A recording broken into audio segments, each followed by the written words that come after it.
Hello world, it's Adam.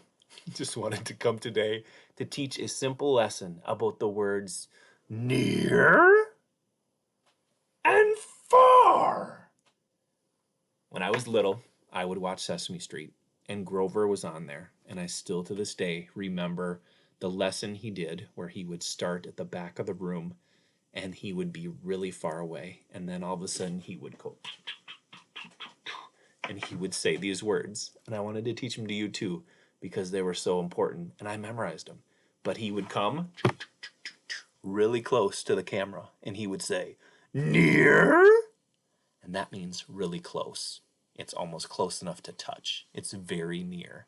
But the other word is the opposite. It's far, and then he would go, far,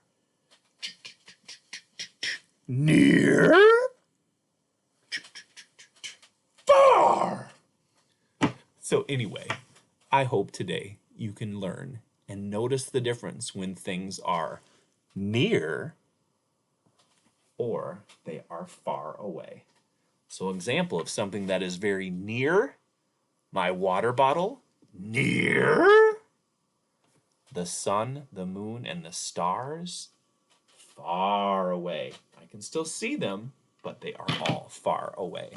So anyway, that is near and far. I hope you have a great day. Enjoy.